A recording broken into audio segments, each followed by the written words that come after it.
এবারের চ্যাম্পিয়ন ট্রফিটা আমাদের বাংলাদেশি নেবে। আমি কথা দিছিলাম যদি ইন্ডিয়া জিতে যায় তাইলে আমার মাথা নেড়া করে ফেলবো, কারণ ইন্ডিয়ার সাথে আমাদের অনেক দিনের সম্পর্ক, তাদের সাথে আমাদের খুব ভালো একটা সম্পর্ক।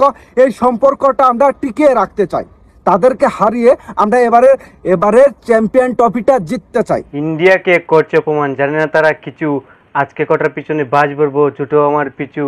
অবশেষে দেখলো যে ইন্ডিয়াই জিতলো, তাই দেখে বাংলাদেশের পিছনে অনেক ফাটলো। কই গেল সেই বড় গোলা, কই গেলি রে তোরা?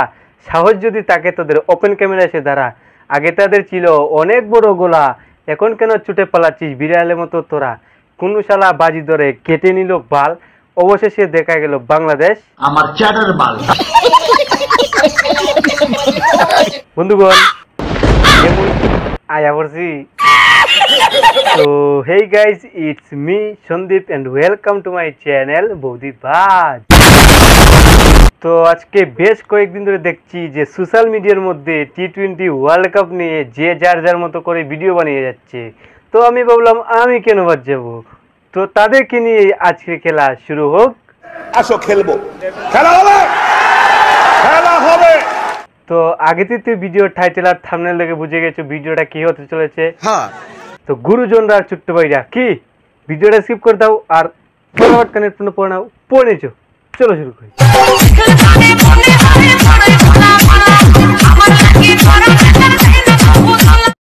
অবশেষে টিয়া পাখি ভবিষ্যৎবাণী করলো যে বাংলাদেশ চ্যাম্পিয়ন ট্রফি জিতবে।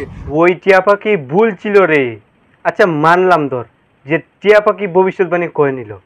আচ্ছা তুই আগে তোর নিজের চেহারাটা দেখেছিস আয়নার মধ্যে? হনুমান মুকু।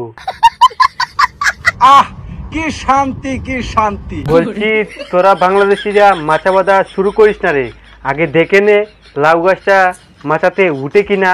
নলেজ দেখছেন। ঈদ মোবারক। ইতিমধ্যে আপনারা শুনে গেছেন ইন্ডিয়া জিম্বাবুয়ের বিপক্ষে ম্যাচ হেরে গেছে। ও মাই গড, এটা আসলে ভাষায় প্রকাশ করার মতো না। না মানে তোমরা কিছু বুঝতে পারছো যে ইন্ডিয়া ইয়ং স্টার প্লেয়ারদের টিম যে জিম্বাবুয়ের কাছে আগের ম্যাচটা হেরে গেছে, তাই নিয়ে এখন বাংলাদেশে কিছু জায়গায় ঈদ মুবারক শুরু হয়ে গেছে। বলেন কি? তো তোমাদের সবাইকে বলবো প্লিজ তোমরা যদি ভারতকে ভালোবেসে থাকো এবং সাপোর্ট করে থাকো তো এই ভিডিওটা ফুল ওয়াচ করে যাও, আর ভিডিওটা এত পরিমাণে শেয়ার করো, এটাই রিকোয়েস্ট আমার তোমাদের কাছে প্লিজ। ঠিক আছে, তো প্রথমেই চলো দেখে আসি যে এই হনুমান মুখর ছেলেটা আমাদের ইন্ডিয়ার প্লেয়ারদেরকে নিয়ে কি বক্তব্য দিয়েছে। ঈদ মোবারক। ইতিমধ্যে আপনারা শুনে গেছেন ইন্ডিয়া জিম্বাবুয়ের বিপক্ষে ম্যাচ হেরে গেছে। ও মাই গড, এটা আসলে ভাষায় প্রকাশ করার মতো না। ও এখন জিম্বাবুয়েকেও তোদের বাপ বানিয়ে নিলি না? মানে তোরা গনে বলতে পারবি তো যে তোদের কটা বাপ আছে? তোদের বাপ গনতে গনতে তো দেখছি হাতের গড় ছাড়িয়ে যাবে। আর তোদের তো লজ্জা লাগা দরকার যে পার্শ্ববর্তী দেশের সামনে একটা ম্যাচ হেরে গিয়ে তোরা তো দেখছি এখন বাংলাদেশ দেশের মধ্যে ঈদ মুবারক শুরু করে দিয়েছি। আচ্ছা এখানে আমার প্রশ্ন হলো একটাই, যে খেলার মধ্যে হার জিত আছে সেটা আমিও জানি বা তোমরাও জানো, কিন্তু সেখানে বাংলাদেশি হারুক বা ভারতীয় হারুক, কিন্তু একটা কথা ডিপলি চিন্তা করে দেখতো যে সুপার হেজডে উঠে কে লাগাতো 3টা ম্যাচ এমন হেরে যায়, আর আমরা তো তোদের মতন এমন হারিয়ান না। দেখছেন হাই রে কাহিনী রে, বিশ্বকাপ জয়ী ইন্ডিয়া, বিশ্বসেরা টিম ইন্ডিয়া, তারা কিনা জিম্বাবুয়ের বিপক্ষে মানে ফুল প্যাকেট হয়ে গেছে। যে টিম সুপার হেজডে টি-20 মানে টি-20-র মধ্যে উঠে যে 3-3টে ম্যাচে বারবার ফলকে এলিমিনেটেড হয়ে যাচ্ছে, তো তাদের এত বড় গোলা আর বড় মাঠ কোথা থেকে আসে রে ভাই? আর আমরা তো তোদের মতো ফোল্ডকে বারবার 3-3টা ম্যাচে হেরে তো আর যাই না। ইন্ডিয়া এত ভালো টিম, তারা এবারে ওয়ার্ল্ড কাপ জিতলো, ঠিক আছে, মানে তারা এভাবে হারলো, এটার কারণটা কি? কারণ হচ্ছে অভিজ্ঞতা প্লেয়ার, মানে অভিজ্ঞ প্লেয়ার নাই। রোহিত শর্মা, বিরাট কোহলি। আরে ওটা কোহলি না রে, বিরাট কোহলি বলে। আগে অন্তত ভালো করে বলাটা শিখ, তারপর না হয় বলিস শালা ও শিক্ষিত গন্ডমূর্খ কোথাকার। এই ম্যাচটা যে চুরি হয় না এটা কি কারো বোঝার বাকি আছে কিনা? আমি কথা দিছিলাম ভাই, আমি কথা দিছিলাম যদি ইন্ডিয়া জিতে যায় তাইলে আমার মাথা নেড়া করে ফেলবো। আমি কথা দিছিলাম, এই যে দেখছেন মেশিন নিয়ে আইছি, মাথার চুল সব নেড়া করে ফেলবো। তো বেশি বটর বটর না করে আগে মাথার চুলটি কেটে নে। ভাই বাংলাদেশের দর্শক আর কিছু করুক বা না করুক, মানে কথা দিয়ে কথা রাখতে পারে, ঠিক আছে, কথা দিয়ে কথা রাখতে পারে। হ্যাঁ, এখন তো বলবি যে আমাদের বাংলাদেশিরা কথা দিয়ে কথা রাখে। তোর ভাগ্য বলো যে তুই বলিস যদি ইন্ডিয়া জিতে যেত ন্যাংটো এই ভিডিও বানাতাম, তাহলে দেখতি যে ইন্ডিয়ার কত দম আর কত ক্ষমতা। তোকে ন্যাংটো করেই ছাড়লো না।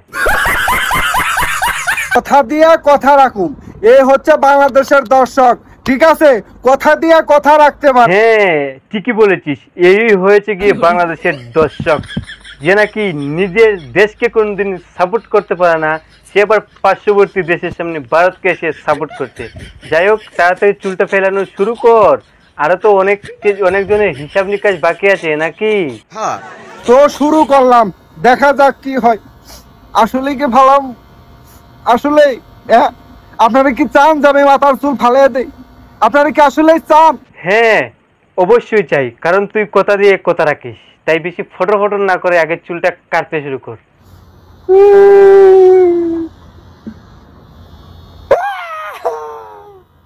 ও দেখ, এবার হয়তো আসল উচিত শিক্ষাটা পেয়েছিস তুই। জীবনে কোনোদিন কারোর সাথে বাজি ধরার আগে একবার মাথার মধ্যে 10-12 বার চিন্তা করে নিবি যে বাজি ধরাটা কি ঠিক হবে। बात तो सही है। ওই ওই ওই ওই, এটা কোনো কথা এলো? আরে সাউথ আফ্রিকা রে, তোরা যদি ম্যাচ জিততি তাহলে আমার মাথার চুলটা ফালাইতে হতো না রে। ওরে সাউথ আফ্রিকা, তোরা কি করলি রে? তোর লিগা আজকে আমার মাথার চুল ফালাইতে হইতেছে রে। কেন এখন কেন? যে সাউথ আফ্রিকার প্লেয়াররা এসে কি তোকে বলে গিয়েছিল যে তুই ইন্ডিয়ার টিমের সাথে বাজি ধর, যে তোরা যদি জিতে যাস তাহলে আমি আমার মাথার চুল কেটে দেখাবো? তারা তো কেউ কিছু বলেনি। তুই তো বেশি ফটো ফটো করিস যে যদি ইন্ডিয়া জিতে যায় তাহলে আমি আমার মাথার চুল সবগুলো ফেলে দেখাবো। তো আশা করি আর কারোর সাথে যদি বাজি ধরিস সেই কথাটা একবার হলেও মাথার মধ্যে ভাববি। আচ্ছা, অনেক তো বটর বটর করেছিস, এবার মাথার পুরো চুলটা কেটে ফেল।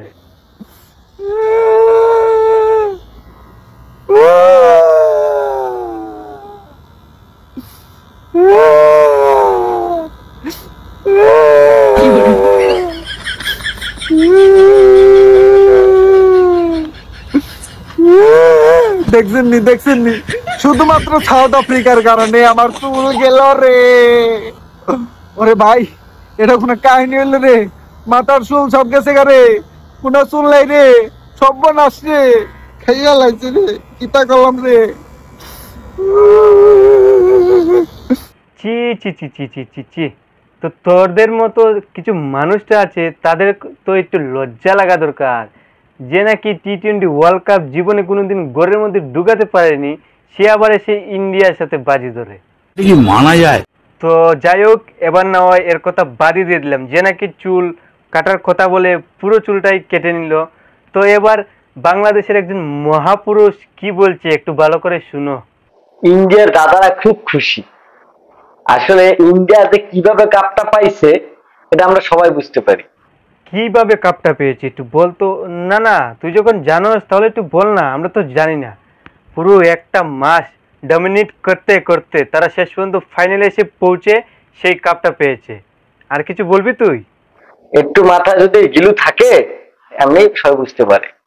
24 বলে 26 রান দরকার ইন্ডিয়ার এগেনস্টে সাউথ আফ্রিকার।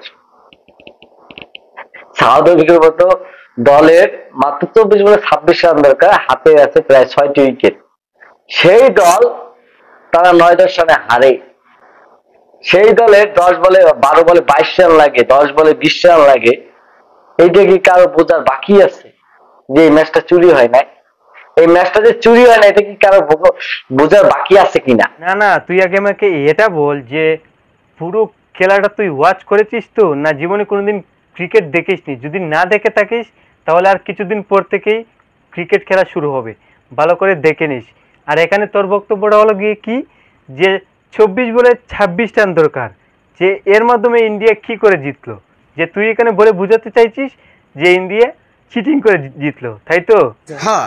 আচ্ছা, এই ম্যাচটা যদি ফাইনাল ম্যাচে হারতো তাহলে আমার মাথার চুলটা আপাতত বাইচা গেত। না না, তুই একটু নিজেই চিন্তা করে দেখ যে তুই কত বড় নির্লজ্জ। যেই টিম মানে ভারত জিতার সঙ্গে সঙ্গেই তুই তোর মাথার সব চুল ফেলে দিলি, এখন আবার ইন্ডিয়াকে তুই ট্রোল করছিস। যাই হোক, তোর আর বক্তব্য কি একটু শোনা যাক। এত দিনে আইসিসি একটা ভালো কাজ করলো, চ্যাম্পিয়ন ট্রফির সময়সূচি প্রকাশ করলো আইসিসি। সেইখানে ইন্ডিয়ার গ্রুপে আমাদের বাংলাদেশের নাম, আমাদের বাংলাদেশও আছে। আচ্ছা, তুই এইখানে একটা জিনিস ভালো করে খেয়াল করেছিস তো, যে কোন দেশটা সবের আগে আছে আর কোন দেশটা সবের নিচে আছে? যদি ভালো করে খেয়াল না করে থাকিস তাহলে একটু ভালো করে খেয়াল করে নে। Bangladesh, India, Pakistan, New Zealand. বাহ বাহ, এই সেনা আমরা এইটাই দেখতে চেয়েছিলাম। বাংলাদেশের মানুষ এটাই চেয়েছিল যে পাকিস্তান, ইন্ডিয়া মানে বাংলাদেশ, এই তিনটা টিম যেন একই গ্রুপে থাকে। ও, তুই এখানে মানে ভালো করে বোঝাতে চাইছিস যে বাংলাদেশ একদম চ্যাম্পিয়ন ট্রফির সাথে নির্লজ্জভাবে হারুক, কারণ এখানে যে কটা টিম রয়েছে সবের প্রথমে রয়েছে Bharat, Pakistan, New Zealand, Bangladesh, south Africa, Afghanistan, England. মানে কিছু বলার নেই। তো তোরা এর মধ্যে আবার গর্ব করিস? তো তোরা তো দেখছি আগেই বুক পেতে বসে রয়েছিস। সেটার মধ্যে পাখি এসে বসবে কি না বসবে তার লগে কোনো লোক নেই। तू समझा? हाँ नहीं तू समझा नहीं। সবচাইতে শক্তিশালী গ্রুপ হচ্ছে গ্রুপ এ। সেখানে বাংলাদেশের মতো শক্তিশালী একটা টিম আছে, পাকিস্তানের মতো শক্তিশালী একটা টিম আছে, ইন্ডিয়ার মতো একটা টিম আছে, তারপরে নিউজিল্যান্ডের মতো বড় শক্তিশালী একটা টিম আছে। না না, তুই এখানে বুঝাতে চাইছিস যে কটা টিম রয়েছে সবটি হয়েছে কি শক্তিশালী, আর আমাদের ইন্ডিয়া হয়েছে কি দুর্বল। তারা খুব ভালো খেলে, সরি খুব খারাপ খেলে, তারা খেলতে পারে না। টি-20 ওয়ার্ল্ড কাপটা খুব হুক্কা দুক্কা মেরে তারা খুব কষ্টে জিতেছে। মানে তোদের কথা হয়েছে কি এটাই। हाँ তো গাইজ, ভিডিওটা আজকের মতো এই পর্যন্তই। ভিডিওটা কেমন হয়েছে অবশ্যই কমেন্ট করে জানিও, আর ভালো লাগলে তো একটা শেয়ার করতে পারো না। তোমরা সবাই ভালো থাকো, সুস্থ থাকো, দেখা হবে নেক্সট ভিডিওতে। Love you guys.